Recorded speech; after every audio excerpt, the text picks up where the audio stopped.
আসসালামু আলাইকুম, সবাই কেমন আছেন? স্পুনফুল স্টোরিজে আপনাদেরকে স্বাগতম। আজকে কিন্তু রান্না বান্না হবে না, আজকে হবে ফুলদমে ঘোরাঘুরি আর বাহিরে উড়াদুরা খাওয়া দাওয়া। আমরা বাহিরে বের হলে যা নয় তাই খেয়ে বসি, যেমন স্ট্রিটের এই যে চিকেনের একটা কাঠি দেখছেন, আমি নামও জানি না, বাট এটা সে খাবেই খাবে। দেন আমরা শর্মা খেয়ে নিয়েছিলাম গ্রামীণ রেস্তোরাঁ থেকে। শর্মাটা ভালো ছিল, বাট একটু বেশি সস ছিল আর সসে অনেক বেশি মিষ্টি ছিল, যেটা আমার একদমই পছন্দ হয়নি, বাট আমার হাজব্যান্ড খেয়ে নিয়েছে। দেন আমরা খেয়েছি তাওয়া চিকেন। তাওয়া চিকেনটা আসলেই বেস্ট ছিল, একদম বাসায় বানানো, মশলাগুলো খুবই লাইট ছিল, খেতে কিন্তু ভালো ছিল। তাওয়া চিকেনটা ট্রাই করতে পারেন, এটা মিরপুর 2 নম্বর থানার পাশের যে গলি থাকে না, ওই গলিটা মেবি।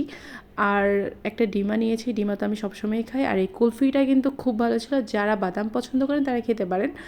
আর হ্যাঁ, যদি কেউ ফুল নিতে চান, এই ফুলের দোকানটা হলো মিরপুর সনি সিনেমা হলের অপোজিটে।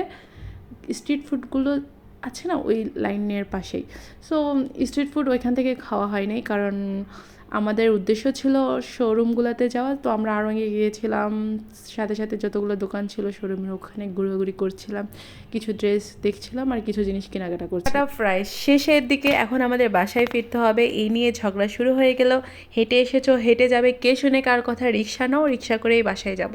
রিক্সা গিয়ে থামলো আইডিয়ালের গলিতে কফি মানিয়ার সামনে। কফি মানিয়া একটা ক্যাফে, এই ক্যাফেতে আমাদের প্রায় যাওয়া আসা হয়, কারণ এখানকার ওয়েজেস আর চিকেন পপকর্ন আর কোল্ড ড্রিঙ্কস সত্যিকারে আমার ভীষণ পছন্দ। আমি যখনই কাউকে নিয়ে ঘুরতে বের হব বা কোথাও আড্ডা দিতে যাব, আমরা কিন্তু কফি মানিতে যাই, বেশিরভাগ সময় আড্ডা দিই, কারণ এখানকার বাজেট অ্যান্ড খাবারের মান দুইটা কিন্তু একদম 100-তে 100। শুধু আমার কথা শুনলে তো হবে না, মিরপুরের আশেপাশে যারা আছেন যদি কফি মানিতে খেয়ে থাকেন অবশ্যই আমাকে কমেন্ট করে জানান।